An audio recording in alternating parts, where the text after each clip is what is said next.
अस्सलाम वालेकुम viewers, welcome to my YouTube channel Rana Qaiser Shahzad. उम्मीद है आप खैरियत से होंगे। दोस्तों, कामा लगवाने या तब्दील करने से पहले मुतलका शोबे से वाबस्ता पेशे का इम्तिहान लाजमी करार।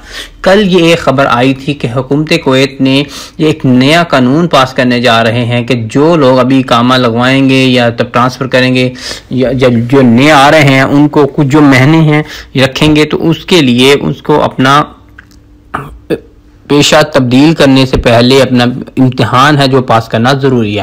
वो कौन से पेशे हैं, वो कौन से महीने हैं जिसके लिए आपको ये सब दरकार है। अगर उससे पहले आपने मेरा यूट्यूब चैनल सब्सक्राइब नहीं किया तो प्लीज़ सब्सक्राइब कर दीजिए ताकि आने वाली नई वीडियो आप तक बआसानी पहुँच सके। मखसूस पेशों से वाबस्ता अफराद की अहलियत का इम्तिहान लाजमी करार दिया है।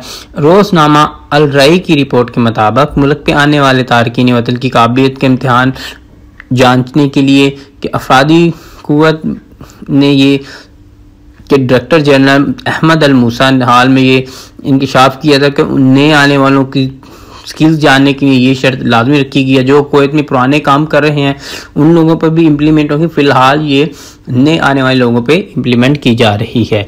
मौजूदा सूरत हाल के मुताबिक जो कोरोना की बढ़ती हुई एमरजेंसी सूरत हाल के मुताबिक कमेटी को ये एक फहरिस्त दी गई है। कमेटी इस पर ज़ेरे गौर करेगी और उसके बाद में जो फैसला आएगा उस पर इम्प्लीमेंट किया जाएगा। और उसमें इसका करने का मकसद ये है कि जो लोग आपने कुछ अपने स्किल्स हैं उनकी पेशा वाराना महारत को जांचने के लिए ये इम्तिहान लिया जाएगा ताकि वो अपने ट्रेड या अपनी पोजीशन में परफेक्ट हैं, काम करने के माहिर हैं। इस तरह ट्रांसपेरेंट होगा और सब लोगों को काम करने का बर वक्त चांसेस मिल सकता है।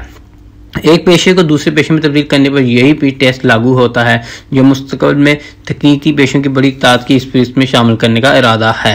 मुस्तकबिल में जो शोबे टेक्निकल हैं उसको बहुत सारे जो ऐसे शोबे हैं जो इनको इसमें ऐड किए जाएंगे। फिल वक्त जहाँ तक अभी ये कुछ शोबे हैं उन्होंने ऐड करके एक लिस्ट भिजवाई है जिसमें अकाउंट्स को इस समरे में आता है और अकाउंट एसोसिएशन से इससे बात भी चल रही है।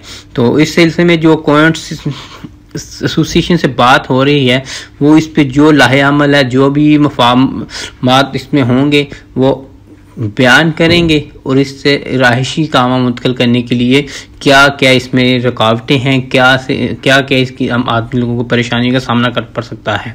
तो क्योंकि हम लोग जो लोग कुवैत में अरसा दराज से मुकीम हैं तो उन लोगों के लिए काफ़ी परेशानी का सामना होता है।